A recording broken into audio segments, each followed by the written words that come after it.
Know the top stories of the day. Understand the issues that matter. This is Manila Bulletin News on Web. Your quick rundown of top news in the country and around the world.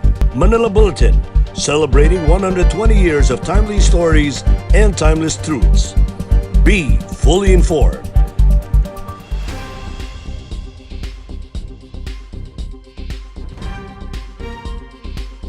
Hi, I'm Rabiya. This is MB Now, and here are your news on web. An expert of the Octa research on Tuesday, April 27, recommended the extension of Modified Enhanced Community Quarantine, or MECQ, citing the group's projections that hospitalization in Metro Manila may only ease by June.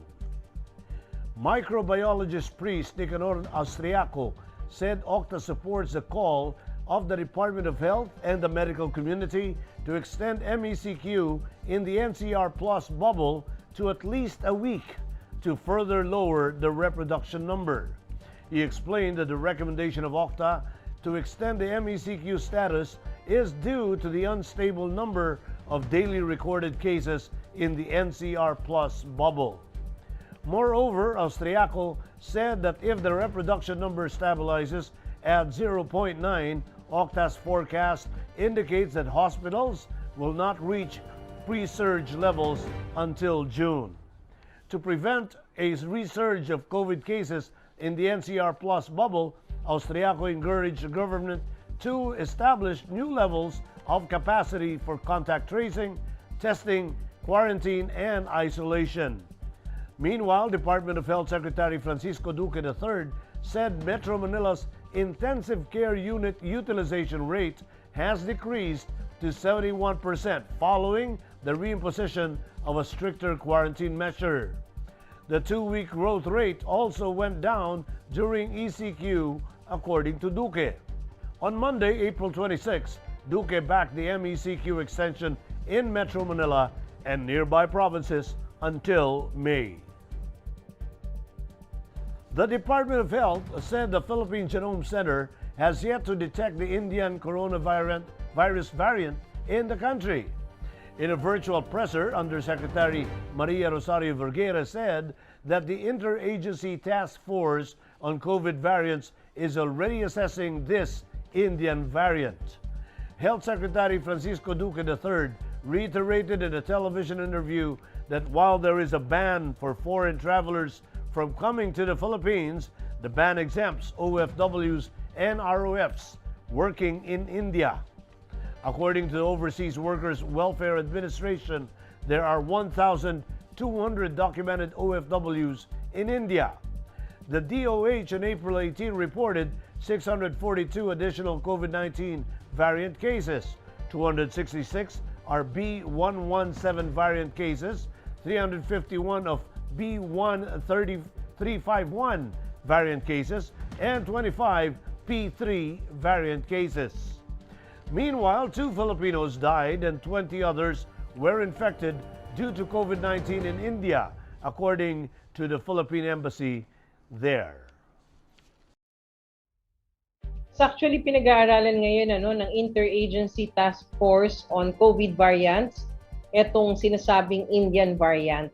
And nagkaroon na rin tayo ng initial discussion with the Department of Foreign Affairs. So they are just waiting for the recommendation of DOH together with our experts. Kailangan natin maintindihan, October of 2020 pa na-identify at na-detect itong tinatawag nilang Indian variant. And it has already been identified in other countries also, all over in the world. So I think there are about 6 countries na ang merong na-identify. Dito po sa atin sa Pilipinas, we reviewed all of our records, pinag-aral din natin sa Philippine Genome Center. We have not detected yet this kind of variant across the 5,000 na sequence na po natin ng mga specimens dito sa ating bansa. So we will give in. Cabinet Secretary Carlo Nograles is pushing for the distribution of virgin coconut oil in hospitals outside the National Capital Region, plus as supplemental treatment for the coronavirus disease. Nograles has started to hold talks with VCO suppliers for possible distribution of their product in other hospitals treating coronavirus patients. They distribute VCO products in 3 hospitals in Bulacan and several hospitals in Metro Manila. Nograles earlier started giving away VCO after government studies showed it can help reduce the COVID-19 symptoms. Nograles urged people with mild symptoms to try taking virgin coconut oil, assuring them that medical experts have attested there are no adverse side effects from taking the product. The Department of Science and Technology earlier reported that studies found that VCO could be used as an adjunct supplement to probable and suspect COVID-19 cases to help prevent symptoms from becoming severe. In Metro News, no relaxation of quarantine status in NCR yet, according to Mayor Olivarez. Mayor Tiangco favors shift to GCQ. And Manila LGU distributes over 2,000 food boxes to relocated residents in Cavite and Bulacan. More from this report.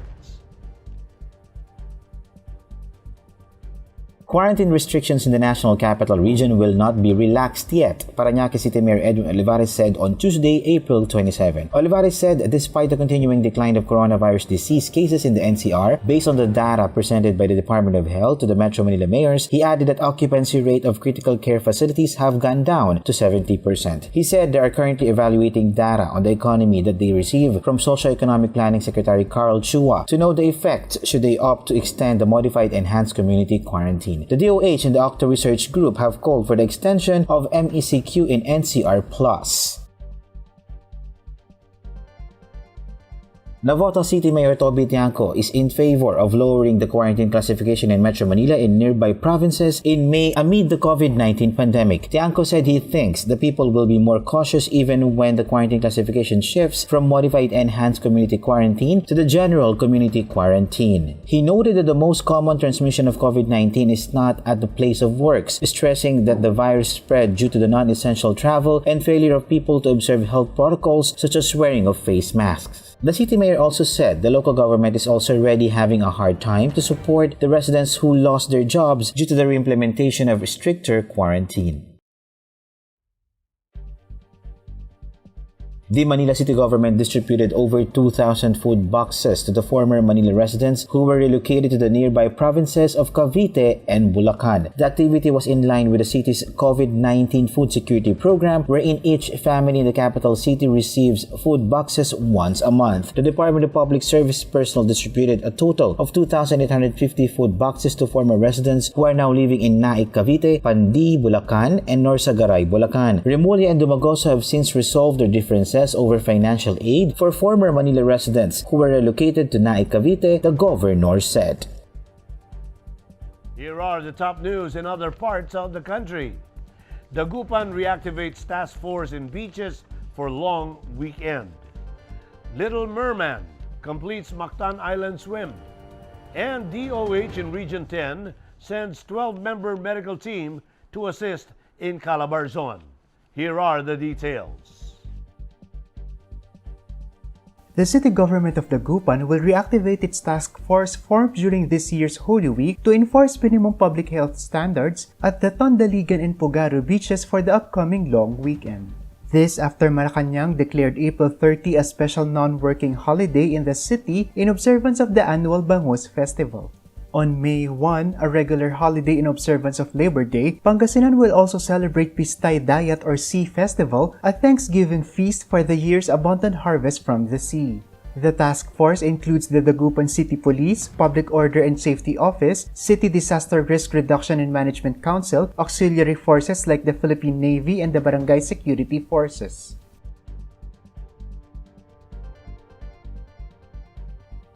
Open water swimmer Clevan Kane Alegres made history on Monday, April 26 when he became the first person to swim around Mactan Island. The 5'3" swimmer nicknamed Little Merman completed the 42-kilometer swim in 17 hours, 37 minutes, and 35 seconds. Alegres started swimming at 5 p.m. last Sunday, April 25 at the Liberty Shrine in Barangay Mactan and were able to complete the circumnavigation at 10:37 a.m. on Monday. The swim was part of Alegres' advocacy to raise awareness on marine life conservation.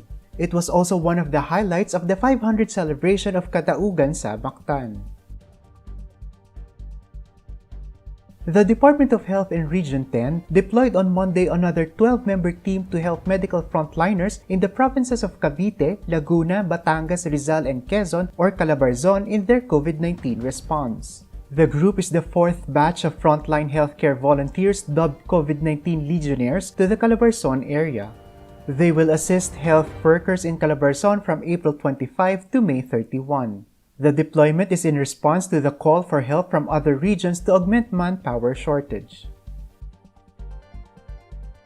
In world news, U.S. to export Astrazeneca vaccines as India battles heartbreaking COVID surge. UK, France, Germany, and Canada also extends help for India. And Hong Kong and Singapore aim to start travel bubble in May. Let's watch this report. The United States committed Monday to releasing up to 60 million doses of the Astrazeneca COVID-19 vaccine as India grapples with a catastrophic new surge in infections and severe medical shortages with hospitals overwhelmed and crematoriums at capacity. India recorded 352,991 new infections and 2,812 deaths on Monday. It is the highest since the pandemic began. The government comes under fire for allowing mass gatherings such as religious festivals and political rallies in recent weeks. But President Joe Biden held a telephone call with Indian Prime Minister Narendra Modi on Monday, pledging his country's steadfast support for the people of India who have been impacted by the recent surge in COVID-19 cases. The United States is providing a range of emergency assistance, including oxygen-related supplies, vaccine materials, and therapeutics. The World Health Organization is doing everything to provide critical equipment and supplies. From Britain, the first of 9 airline containers of supplies, including ventilators and oxygen concentrators, was set to arrive in India early Tuesday. Prime Minister Boris Johnson said pledging Britain would do all it can to help. Germany and Canada have similarly pledged support, while France said it will send 8 oxygen production units as well as oxygen containers and respirators to India.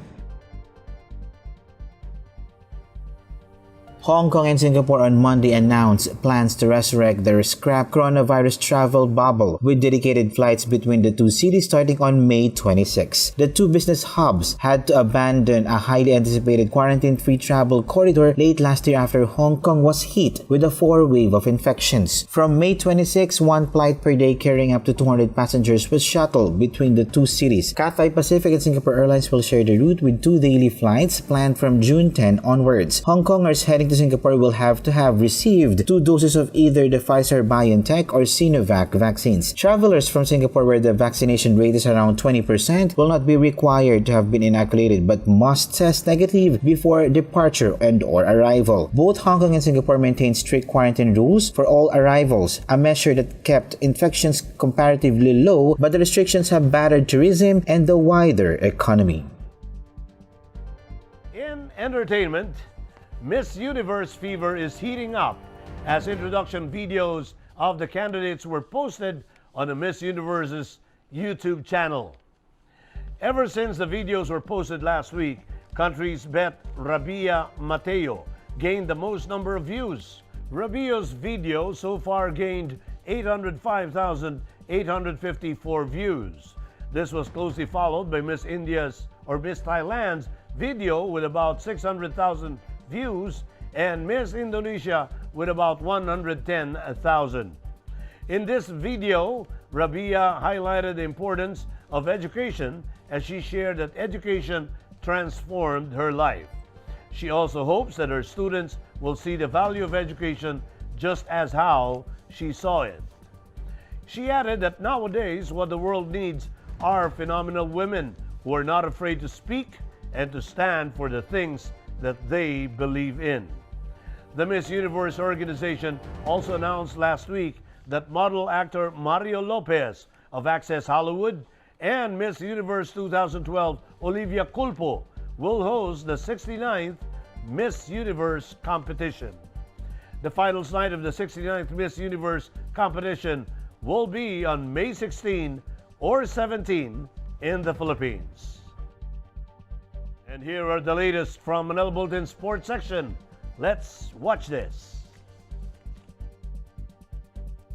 The PBA is hoping to get a clearer view as to how it can start the 46th season amid the current COVID-19 situation when it meets top government officials on Wednesday, April 28 at the Malacanang Palace. PBA Commissioner Willie Marshall will be joined by San Miguel Corporation Sports Director and Barangay Ginebra Team Governor Al Francis Chua in a scheduled meeting with Senator Bongo and Executive Secretary Salvador Medialdea, where they'll discuss various topics relating to the league's plans for the season to start following several delays. Other things that could be discussed are possible scenarios like its initial plans to hold a two-conference season under a closed-circuit format and the option of another bubble. The meeting with Go and Medialdea will actually come on the day President Duterte is set to announce new community quarantine regulations for the month of May. And those are the news on web today, April 27, 2021. For more news and details, get your copy of Manila Bulletin newspaper tomorrow, or you can log on to www.mb.com.ph. You may also subscribe to our newsletter through the link on this video's caption to have the day's latest news delivered to your inbox. I am Rabiya for Manila Bulletin. Join us again tomorrow. This has been MB Now. Be fully informed.